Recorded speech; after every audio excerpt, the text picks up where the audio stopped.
All right, thank you for tuning in to 26 Sports. It's your host, Mike Reza, back on. And today we got a very special guest, the one, the only WBO President, Gustavo Oliveri. How are you doing, man? Let's get into it. How you feeling first? You feeling not great, but, he came through. He honored his commitment, man. How are you feeling personally? Hey, Mike. Thanks for having me. Thanks for having me. And my apologies if you hear me a little bit. I'm a little bit under the weather, but I have to honor my commitments, and here I am, man. Not feeling good, but boxing never stops. There's no off season, so here we go. Shoot. That's true, man. So, let's get into it. As you said before we got on here, it was a great weekend. You had a busy weekend. Your belts were on the line all over the place over the weekend. So first, let's get into the fights. Let's start off with the one that probably had the most big names to it was Michaela Mayer and Sandy Ryan with their match. First, how did you see that going? And in women's boxing, it's really been on the come up over these last few years. How did you see that fight? And it just, as we said, with women's boxing, how do you see that improving and progressing as we've seen? It was a terrific fight. I was expecting the fight to be a repetition of the first fight. However, in this fight, from the opening bell, Michaela set the tone like, this is my show. I'm the boss. I'm the champ.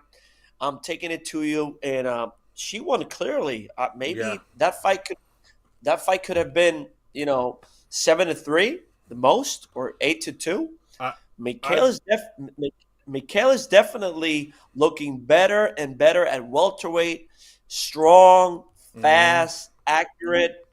Her transition from a weight perspective, she looks great, man. Michaela is must-see TV for me personally. Definitely.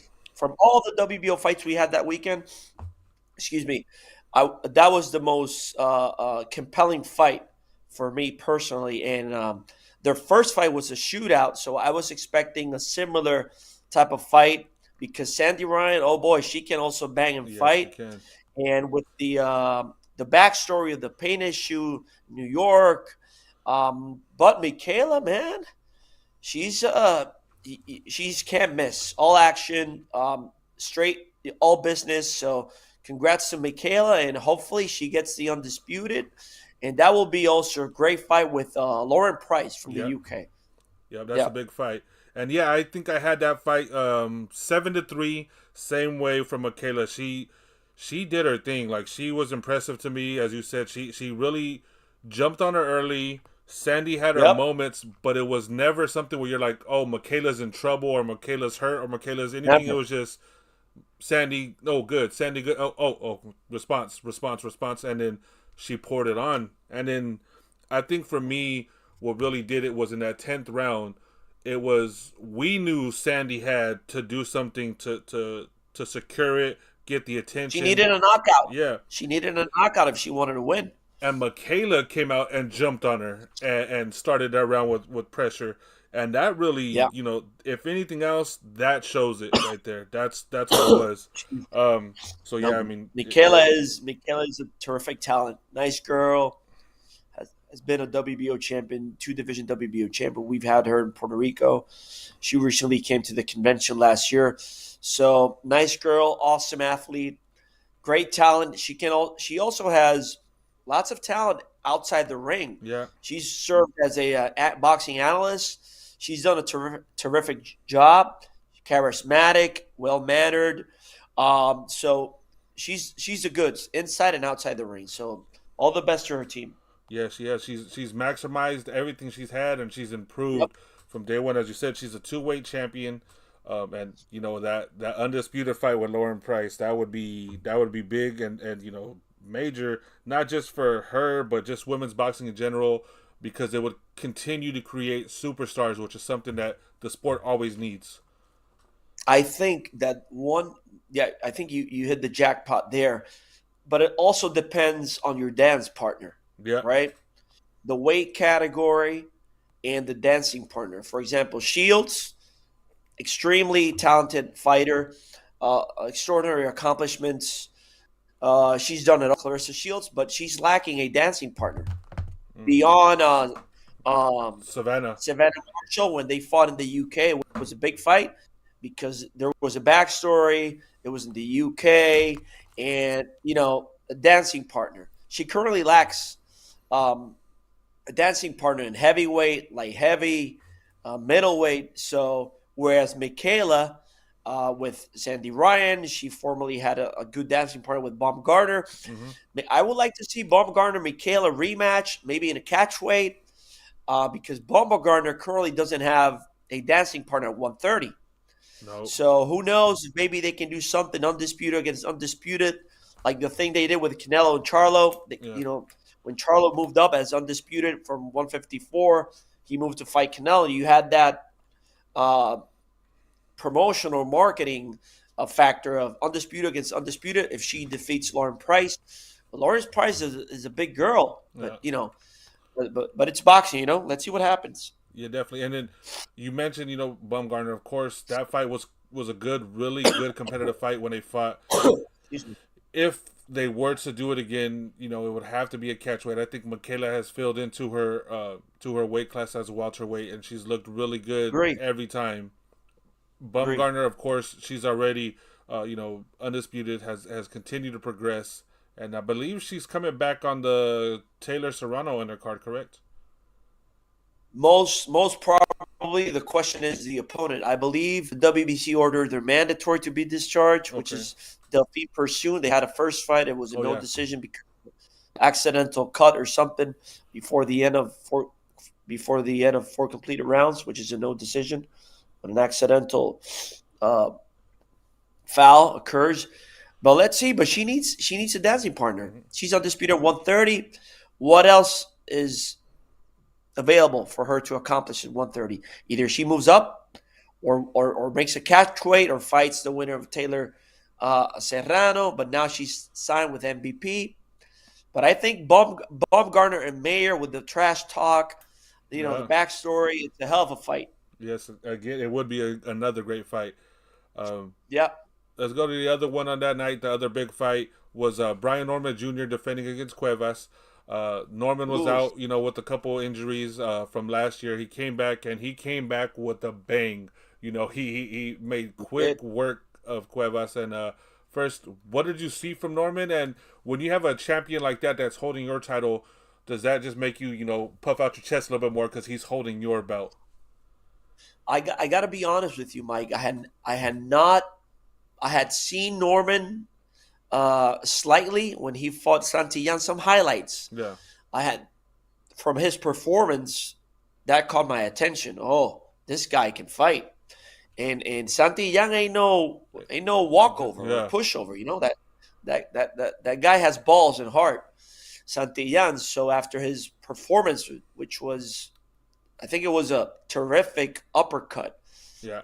You know, uh, uh, uh, uh, it was a highlight reel knockout when he fought Santillán to win the interim before Crawford moved up and he was elevated to full champion. He suffered the unfortunate injury that gave him a little pushback. He returned with Cuevas. Cuevas, there was a little bit of Cuevas not so recognized, under the radar type of fighter, low profile. I think this was his first world title shot and fighting in a big platform on ESPN. But Cuevas could bang. Yeah. But in the first round, I think Cuevas hit Norman with a left hook. Yes. But Norman stood his ground. He said, "No, I'm here. It's you. You got me. Now, let's fight now." And he Yeah. he was all business. And once um, Norman let his hands go, man, I think Cuevas said, Yeah. "This is a tough night for me." And then Yeah. when he suffered that knockdown, he was hurt, but he said, is, I think I'll call it a day. Yeah. And Norman looked good. He looked good. I like Norman, the swagger, confidence, and he can punch, man. He can Yeah. punch. Cuevas had never been knocked out. Yeah. And I was there when he fought Santayin last year, uh, and of course it was the performance that Norman put on. But what really impressed me was the fact that he did it in Santayin's hometown. Like he went against the fans, the fighter, He did. everything, and he put on that type of performance. So since then, I've always followed Norman, but that performance really was the one that said, okay, this kid is for real. He's here. Um, and I believe he's one of the top fighters in the weight class at 147, without a doubt. He is. He is. And to be honest with you, we need a big name in welterweight. Yep. After Crawford moved up, you could say Ennis, you could say Stanionis, but now Norman, you got to watch him, man. Yep. Norman could be a real star in 147. The kid has an attitude. Mm-hmm. He can punch with both hands. He can fight. He can stand in the pocket. He can box. He doesn't, he can be a road warrior. He can go to your hometown and beat your ass. They're talking about maybe fighting Japan Sasaki, who can also fight.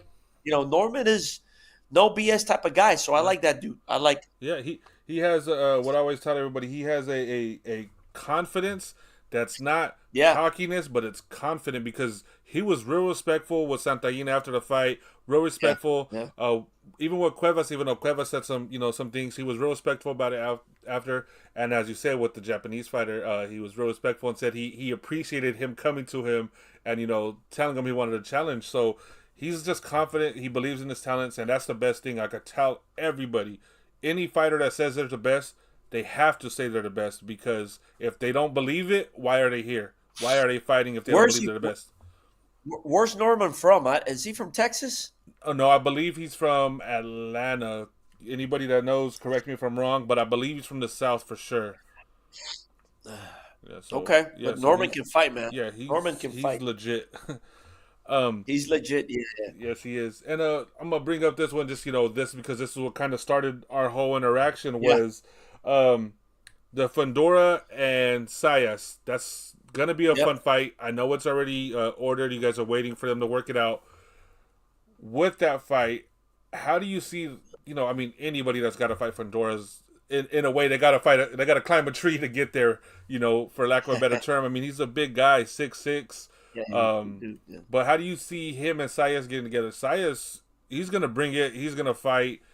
I believe it'll be fun. Man, but how do you see that? I think it's a pick and fight, man. 55-45, 50-50 matchup. You got Fundora, who has the experience, right? But also Fundora has been in battles. He's relentless, tall. He's always on top of you. Fundora can also fight. He can take a punch. He suffered a devastating knockout with Brian Mendoza, but he gave Zoo hell as well. Yeah. Whereas Xander has the youth, the hunger. I think he's a more pure boxer than Fundora. He has a nice jab. He doesn't have knockout puncher, but he can also, good combinations to the body, to the head. Intelligent guy, Xander. He can adapt through the fight. I think it's, and Xander has not been subject to the tougher fights as Fundora. In other words, Fundora has wear and tear a little bit, whereas Xander's the more fresher fighter, younger fighter, has never been hurt. But this will be his defining moment. So Mexico, Puerto Rico, so you got youth versus experience. Fundora has faced better opposition, whereas Xander has been progressing. But I think it's the time to give Xander a shot. Yep. And then another thing with Xander, this is one thing that I always point out about undefeated fighters. It's a blessing and a curse in the way that he's blessed that he's undefeated, because he doesn't know how to lose. He doesn't know what that is, so he doesn't understand it. He's going to come to win.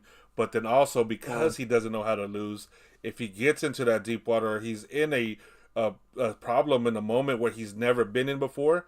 We don't know how he's going to respond. As for Dora, we've seen he was knocked out, came back, busted up nose, and fought like hell and beat Zoo. So we know how he responds. We don't know how Xander will respond yet. True.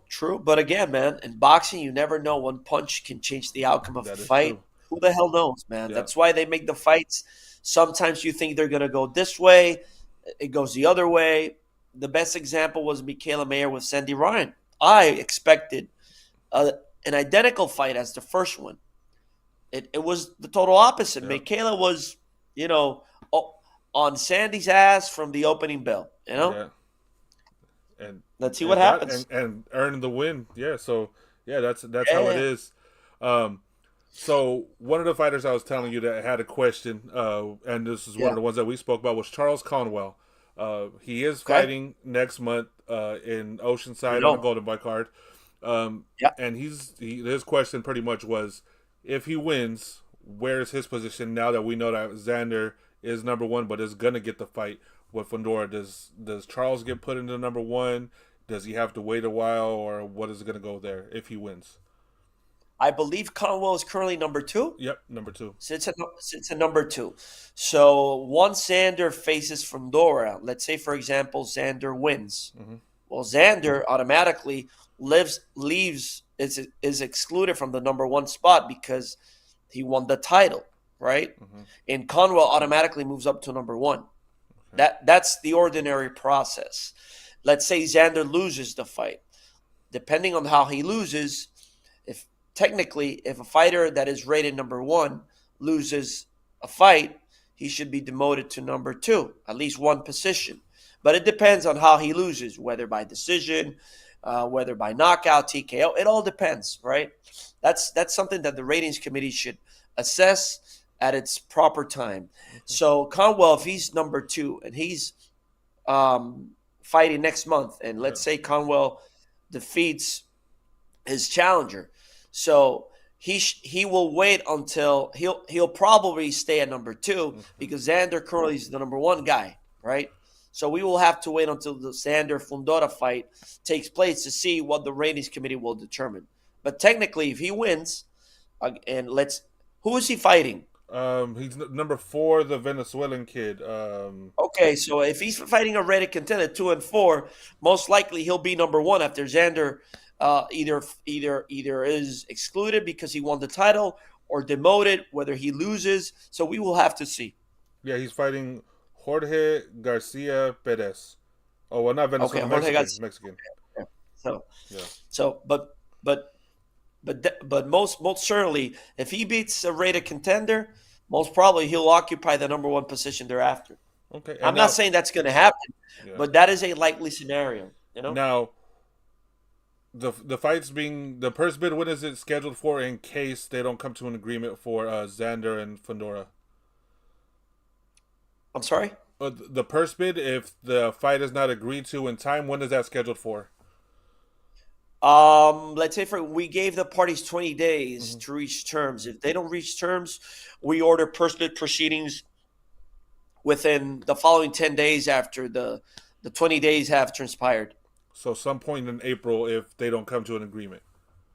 Correct. Yes, Okay. correct. So for you, which day or which month would you be liking to see that fight take place? Should they come to an agreement?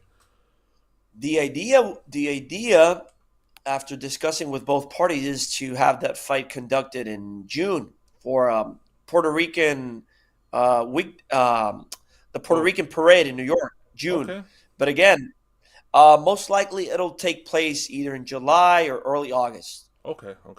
All right, that sounds good. But again, it depends. It depends. Yeah, But before the end of May, we should have a definitive or excellent.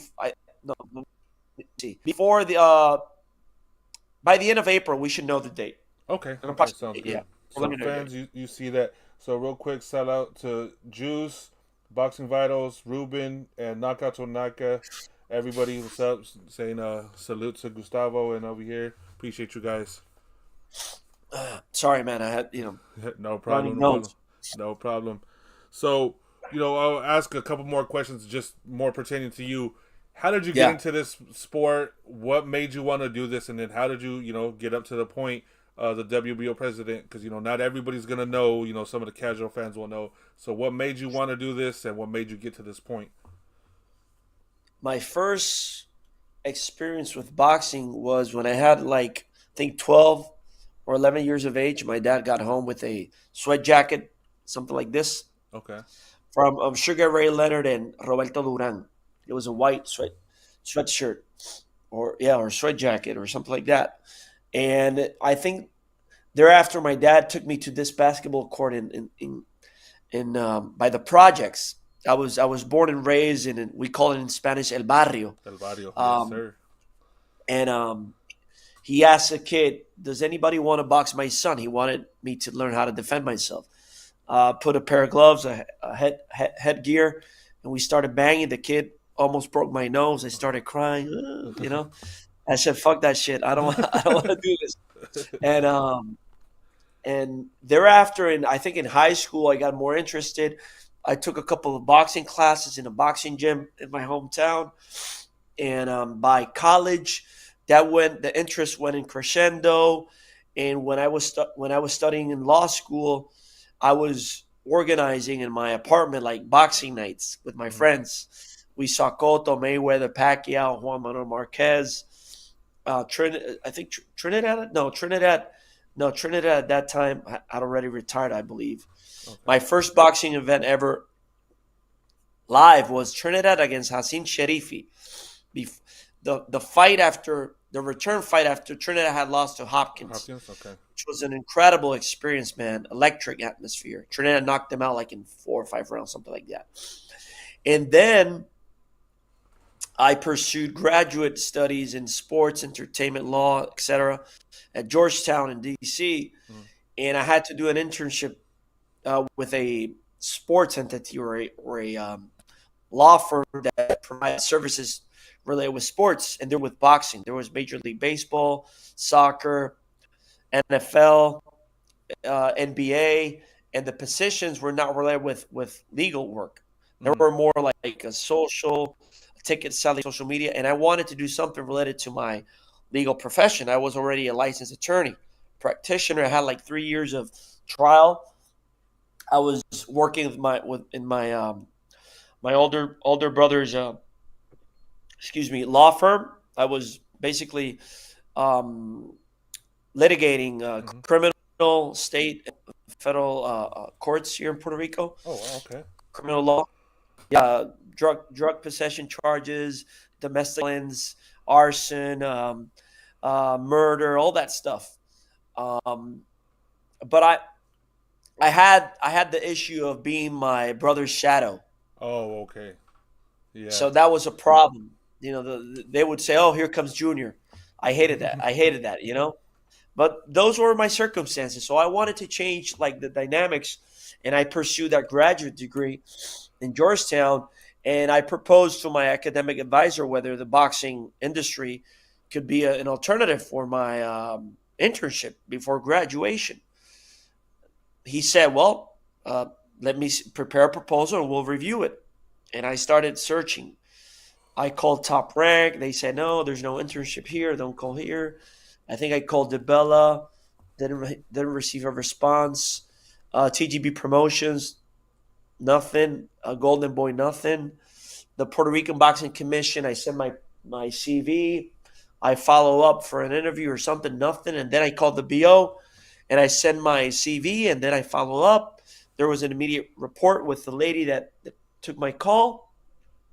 And I just followed thereafter and I got an interview like from it was like I received a call on a Monday like at 2 p.m. For an interview on a Tuesday, and I was already scheduled to return back to DC to continue studying or working over there as a lawyer or something, private practice or whatever, immigration law. I don't know at the time. I was looking for different legal positions for a Mhm. job after graduation, and I went.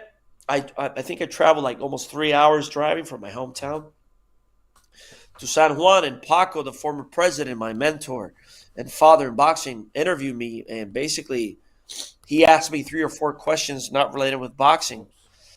Oops. And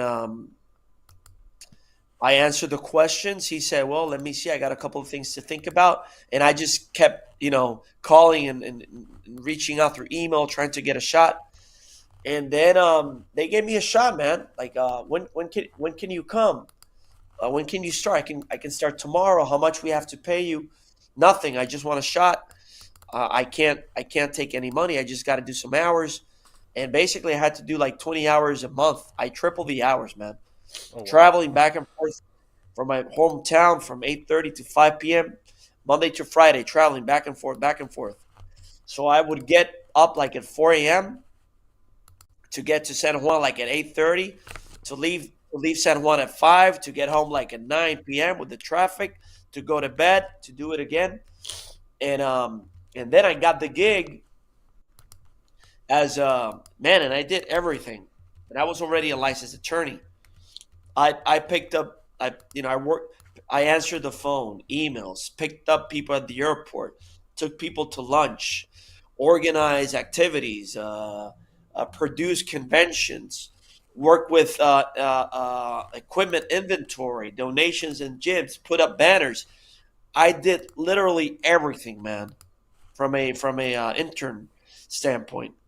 And then I started. They were giving me more responsibilities as time progressed, until I would say the last 2 years I was basically running the WBO internally from a operational standpoint. Yeah. Yeah, well, shoot, that just shows you really brought that up. Sorry about the issues there on the cameras, guys. Whoever was watching, No, no worries, man. but yeah, So basically, that was my development in the WBO, and I started learning more and more and more. And Paco was, bringing me on board on the traveling, meeting people. This is this guy. This is that guy. This is how we play with this guy. This is how we work with this guy. This is how. Then the presidents. Then I started getting in the meetings, and then I was like a sponge, man, absorbing all that knowledge. And still to this day, I saw Paco today. We had lunch, and we discussed things, and he's like a consigliere, yeah, it gives me advice, and takes me under his wing and guidance, and it's a blessing to have him, because it's like this pitcher, this batter knows what type of pitch is coming before yeah. the pitch is thrown. So So it's a blessing to me, man. yeah, I'm definitely. blessed And in then, that regard. as you said, you've been doing it now, and you brought it up, and you had such a great, as you said, mentor there in Paco that Yep. got you to this point. So I mean, that's for everybody that doesn't know how it is. Stay Yep. grinding, focus on what you want, and you can make it. Um, Correct. you mentioned, your beginning in boxing was your dad Excuse me. bringing you or showing you the Leonard jacket. Bless you, the Leonard and Thank you. Duran jacket, and then having your little exhibition outside. Which fight Yeah. for you personally that you've seen through your whole life would you consider the best fight you've seen? And then maybe what's the one that you consider the most exciting fight? Because that doesn't always necessarily mean the same thing. Man, I think for me, the best fight I've seen on TV.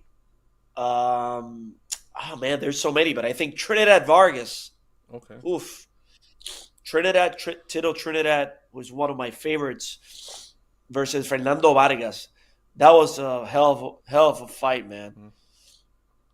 And live to this day, I would say Amanda Serrano versus Katie Taylor at the Madison Square Garden, the First first one. one. Oh, You, you, that was an electric atmosphere. I had never witnessed that, man. you could feel that through the TV. Me and my wife were watching that, and she was just stuck. Like, it was incredible. Yep. The sound was echoing through our TV.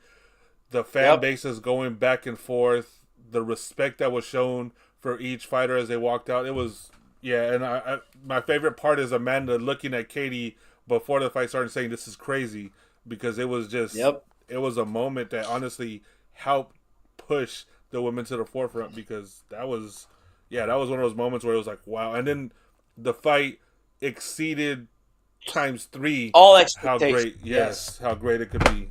So yeah, There's so that's, many, man. Rafael Espinosa against Robesi Ramirez, the first fight. oh yeah, that I was a great watched that. fight. That was a terrific fight, very dramatic. So there's so many, man. But I would say, thinking top of my head right now, like immediately, those two, Trinidad Vargas, when I was a young kid, and Katie and Amanda, the first one. Yeah.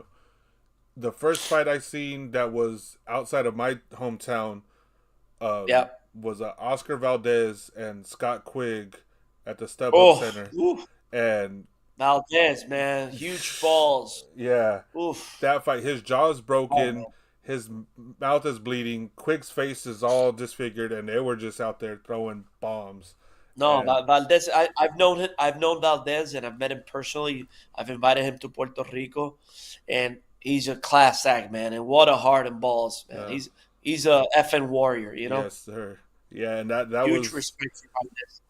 one of those fights where I was like, oh, I picked the right thing to do and to follow because, yeah, man, it was raining, it was Yeah, cold, and we were in LA, and I'm sitting there just like focused, like writing everything I needed to write down, but just look at these guys. And I remember leaving, and yeah, I seen them loading Valdez into the ambulance, and he just looks at me. It was right before he threw up the picture. He looks at me and he's like, "Hey," and I was like, "Hey," and he's like, I was like, oh, yeah, "This yeah. dude's He's like, mouth is yeah, busted." like, He's like, "Hey," like this, like yeah, I'm a MF Vato, you yeah. know. And I just Yeah, started laughing. I'm like, this guy's crazy. And I think I was yeah. actually on my way to where they were holding the press conference after the fight. So that's what made it even Okay. crazier. It was like I ran into him on the way, and he's just, "Hey, what's up, man?" And I was like, "Oh, hey, get better." Like, No, Valdez. Yeah, uh, you were blessed, man. That's a yeah, terrific fight, Valdez and Scott Quigg. yeah. So I've been to more since then, but that was the first one outside my hometown, and You're based in LA? no, I'm in Fresno, so I'm 3 hours, 3.5 hours from LA. Okay. I'm for close to where Jose Ramirez is from. Ramirez, another class act and Oh, tremendous fighter. yeah, yeah. I've seen him since the beginning, so yeah, that's actually helped out me get more involved because it's like, where are you from? And I'm like, oh, where Jose Ramirez is from? Oh, okay, yeah, go ahead, come on by. So, Yeah. um, so another question I had, just because, as you mentioned earlier about the WBO convention, you guys have it every year. Where's it going to be at this year, and where's or when's the date? I remember last year seeing all Yeah. the videos and everything from it. So, it's something I've always enjoyed watching, and then you guys make big announcements every year. So where's it going to be at this year? And Yeah. The convention this year is in Bogota, Colombia. okay, The final week of October from the 27th through the 31st. And for the first time ever, we're opening the doors of the convention to the general public. oh wow, So any bloggers, media, fans, family members, casuals that want to come to the convention, open, man. Full transparency. You want to know how the ratings work? You can come in and watch proceedings. You want to see how we make our rulings? You can come, inside and sit down and see everything. How the in other words, witness how it's live done. how the WBO operates, man. And we're gonna have a WBO museum, a WBO training facility theme where people can just wear the gloves, hit the bags, take a picture, do the speed bag, the crazy bag, hit the mitts, the whole experience, like a WBO fan expo type of Oh thing, wow, yeah. a gaming zone, an immersive experience for the fans, the merch store, and also the proceedings as to the WBO policies, rules, ratings, proceedings, etc. So it's open to the public, man. So it's the first time. Certainly, we're going to have some constraints as to the access, Yeah. considering that it's the first time we're opening um, um, the convention to the general public. But that's the focus. That's the pitch, man. Like full transparency, so the people can have a more definitive, up close and personal perspective of how a sanctioning body works, and we can stop with the speculation and the assertions and misconceptions of all these people, the corruption and the this and that, and what Bob orders or this and that. Come to the convention, man, and check it out for yourself. Yeah, you know what? For everybody that follows boxing, that's big because, as you said, that's the first time that's been done, and that's salute to you for that one because that's impressive. That's some really good stuff. Um, yeah, Rick, that Excuse first me. fight with Serrano and Taylor was amazing. To my niece Shelby, hello. Um, so yeah, I mean, honestly, you surprised me with that. That was big news there. That's going to be doing that, so that's going to be major for Yep. everybody to get a hold of that, to see it, and as you said, watch how it's done live. So, Yep. a couple more questions with with the fights coming up over the next couple months, what's the fight that grabbed your attention, or what's the fight that you were excited to be like, yeah, you guys are fighting for my belt? Coming up, within the next 2 or 3 months, what's the one fight that you're most looking forward to? Well, certainly you got to follow always Canelo, man. Mm-hmm. He's the money maker. He's the kingpin. He's the guy. I want to see him thereafter with Crawford. Yeah. That's the fight that I really want to see. Inoue, he's Oh, coming to yes. America. You Vegas. got to see Inoue always, man. Yeah. He's must see TV. El Divino Espinosa, oof, what a fighter, man. Yeah. Always in good fights. He's a star in the rise. So you got those three fights coming up. I want to see what happens with Usyk, whether he fights Dubois, which is also a terrific fight after the first fight, Yeah. the controversy, the low Yes. blow or Yes, the sir. legal punch or accidental. The referee ruled it an accidental. So no, did the accident? Yeah, I think it was a Yeah. No, he ruled it accidental accidental low blow. Yeah. accidental low blow. So we I want to see Moses Itauma as It's a young fighter. this call. Give me just a minute, okay? Yeah. Excuse our you. Not a problem. Not a problem. So yeah. So again, everybody, um, with everybody what they seeing here, that was big news. The WBO is going to be holding a live convention. Again, they always have them every year, but this one's going to be open to the public. So anybody that's trying to get out there, see how this works, see how it goes down. Bogota, Colombia, October 27th through the 31st. Gustavo Oliveri just made that announcement here that it will be live, an immersive experience for all the fans. Go check it out, see how it works, and as you said, he hears you guys. He hears you guys, all you people out here, with the WBO talking about WBO stands for what Bob orders. He mentioned it, so he hears you. It shows that these guys pay attention, and that's big news, man. I'm looking forward to it. Let me see. Okay, those are good questions. I will ask him that.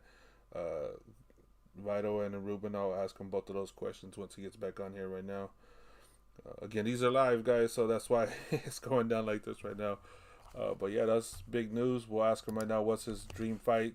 I believe he did say, Crawford and Canelo is a fight he's looking forward to, and then Rick will ask him that as well. Your question. So anybody else got any questions? Go ahead and pop them in real quick before we head out. He's got a few more minutes after this, and then it'll be all good. Everybody that's followed, commented, and talked, appreciate the support, man. Go ahead and like and subscribe. Post the videos up. Let everybody else see. Rick, that the promotions still don't respond to the emails or messages. I feel you, man. That happens now and then, but they stay busy. It happens. So yeah, we'll get to it right now. Once he gets back on. So let's see here.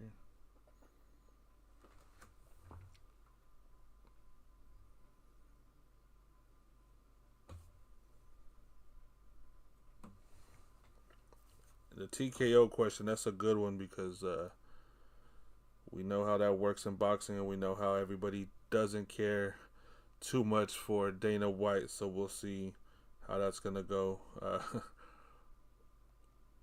And we'll see if boxing follows along with him. But yeah, we'll ask that question for you too, Rick. Get that going right now.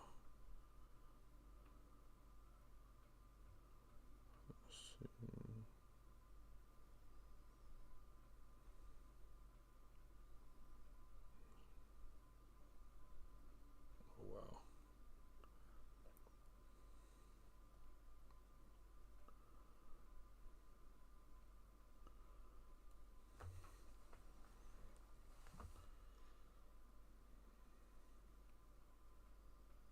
Dream card, location, and time of the year. Yeah, Rick. I mean, of course, he's excited. As you said, those are the main guys up there. Is Canelo and Inoue, and we know how Inoue is. Great fighter. Canelo is the money man. So yeah.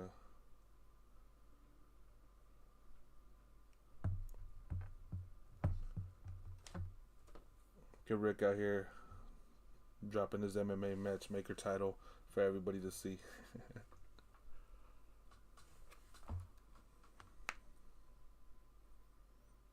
He's not too long here.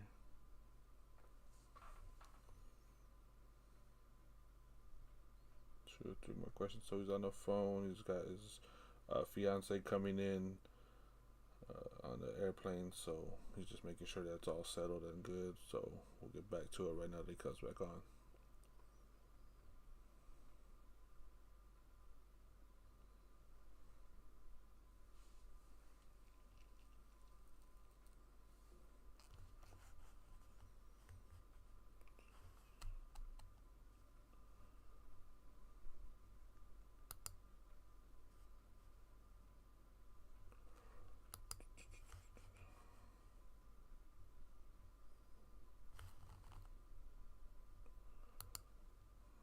He will be back on right now. Give me a second.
Sorry, man. Not a problem. I have to let them know, it's a live show and this happens, so it's okay. So we did get 2 last questions, so I'll let you get Yeah, out of here. So the 2 last questions, one of them is from Ruben yeah. Marquez, and he wants to know for you what's basically your pretty much your dream card location and time of the year. Which fighters would you like, or is like your dream to see, past or present, on a card? Where, and then what time of the year would you like to see that? My dream card, like boxing card. Yeah, yeah. Dream card, location, and what was the other question? Time of the year. Oof. The main event. Let me see. Oof. Wow, man. That's a good question. That's a tough one. That's a tough one. Let me see which fight I would like to. I would have. I would past or future. Either. Just we'll put everybody in boxing, whichever ones would have been like your dream. Oh man, that's a tough one. Dream fight. Oof. Let me see which fight never took place that people. Oh man. Wilder, Let's say Joshua. future. Nah, future fight. I would like to see. I would have loved to see at their prime Gervonta and Loma. Yep. Okay. Okay. It's a good one. Gervonta and Loma. Let me see. I would love to see the rematch of Trinidad Hopkins. Okay. Okay. Trinidad Hopkins, Trinidad De La Hoya. Yes, that's the There's so one. many, man. That's the one. Salvador Sanchez versus Wilfredo Gomez, the rematch. Okay. Let me see, man. There's so many. Canelo Benavidez. I want to see that I fight. still want to see that fight. Canelo Benavidez. I would have loved to see Crawford fighting. Let me see. He fought Spence. That was the fight. Man, Crawford's a machine, bro. Yeah. Crawford's a unique, special talent. Loma and Shakur. That will be very interesting. Okay. The styles. But Loma not injured, with not that wear and tear. Yeah, and the location. It depends, man, on the fighters. Let's say if and the time of the year, anytime, man. Let's say December, Christmas time, much Okay. better. Oh, okay. Okay. Oh, definitely. Christmas time in Puerto Rico is the best time of the year, man. Okay. All right. Who would be the That's a headline that's fight? a that's that's an interesting question. Yeah. That's Who would very be the unique. headline fight? Who's the main event? It's got to be Trinidad, man. That's my guy, Okay. Trinidad. The Trinidad De La Hoya rematch? Trinidad Hopkins rematch. Okay. Okay. And then the other one, the last question here Because is that when Trinidad lost to Hopkins, man, that really hurt the whole country, man. Me and included. It was like a funeral home the next day. I heard, and I'm gonna be honest. Growing up, because he was fighting when I was a kid, when he was in his prime and all of that time, I was not a Yeah. Trinidad guy. I was But not. how old are you, man? I'm You're like mid 36, 40s. 36. Okay, man. You're a So young guy. yeah, so when he had to fight with Hopkins, I was in the seventh grade, and Wow. yeah. So every time I think about it, I'm like, damn, I was a kid. I'm sitting there watching it with everybody, and I said, I hope Hopkins knocks him out because I just really wasn't a Trinidad guy. And then, as you said, fight parties. So back then, it was put some money into a hat. Whoever Yeah, wins, yeah, yeah. whoever gets the round that it ends in, you get the money. And I got the 12th round and I got the knockout. So for me, yeah, it was like, yeah, Wow. he lost. I was excited. And then as I've gotten older, everybody that I talked to, they're like, man, you don't know how sad I was, how heartbroken. And I'm like, oh, sorry. Like, and I tell them my part, and they're like, well, yeah, good for you. But You yeah, don't see that with Trinidad. yeah, he was special, as you said. Crime went down, bro. You know? Yeah, it That's it's like what they said with Pacquiao, that there was no crime when he fought in the Philippines. basically with Trinidad. Basically the same.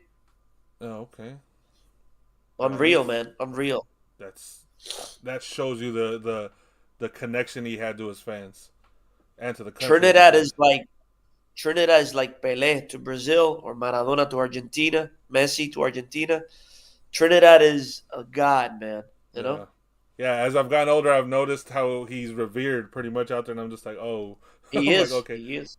But I mean, I've always respected him. I've always believed he is a great fighter. I made little jokes here and there, but I'm like, oh no, he was a hell of a fighter, and I'm like, A bad MF at yeah, 147. Or oof. yeah, and like I say, if it wasn't for his fights, because I watched them, I mean, I always watched them, I wouldn't have been so as excited or looking forward to cards because it was him. He was on there. He was the guy I was going to fight. Yeah. Yeah. Yeah. So of Yeah. course. And the other one is, let me see, where's it at? If there's any concern about Dana White and TKO getting into boxing. There's always concern. If somebody tells you otherwise, they'd be bullshitting you. Because again, they're trying to come into the game. Probably they're going to try to repeal the Elite Act. They're trying to have everything under the umbrella, similar concept as the UFC. They want to. They don't want to work with the sanctioning bodies. They don't want to work with the other promoters. So they want to monopolize boxing, right? Mhm. Excuse me. And that certainly raises concerns, right? Yeah. I think they're going to have some issues um, because there's currently a federal law in place, and it's not easy to repeal a law. But again, Dana White, Donald Trump, House, the Senate, that could certainly be a possibility. And I am more. I am a supporter of the act. And being a lawyer, Yeah. some people may say, well, the act is not enforced consistently. Well, that may be. That may be true. But I'd rather have a law in place instead of having no law and then needing a law to Yeah. be enforced. So the law is there, and there's certainly some concerns or legitimate concerns that the fans and the general public may have. Too many titles, the sanctioning bodies this, we don't see the fights that we want to see. Everything should be in one sole umbrella, one sole champion. Well, theoretically, that that should be the way, Yeah. right? A league like the MLB, NFL, NBA, but it's boxing is an individual sport. It's not a collective sport. Yeah. And one title is not enough to the amount of fighters you have around the world and the Exactly. amount of boxing events on a weekly basis around the world. Yeah. Certainly, there's too many titles. I agree 100%. We should consider reducing the titles, even eliminating some of the titles, which make no sense, right? We have a WBO regional title called the global title. That doesn't make sense. I'll do the best efforts I can to try to eliminate that title or change the name at least, because the world is a globe, the globe is a world, right? Yeah. And it's very confusing. I have to be honest and objective in that regard, but that was something that came into play before I was the president. So I'm striving to make some changes. But one title and having those fighters maybe fighting twice a year, talking about the elite, Yeah. right? Canelo-Crawford, Usyk, Joshua Fury, Serrano, Tank Davis, Benavidez fighting twice a year. One title, what happens to the other contenders waiting in line? Exactly. There's some people right now in super middleweight to get a shot at the titles. They need to wait 2 years. Yeah. So, and some people may say, "Oh, you haven't."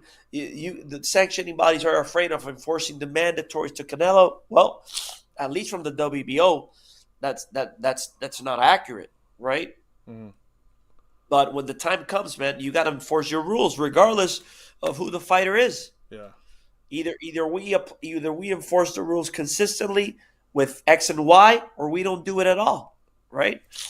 So you got those concerns. There's some legal complexities as to the TKO thing under the one umbrella, doing everything, sanctioning body, the title, the rankings, and the other thing, the positive thing of that is more opportunities for the fighters. That is true. Yeah. You got to be also objective, evaluating or assessing the whole picture.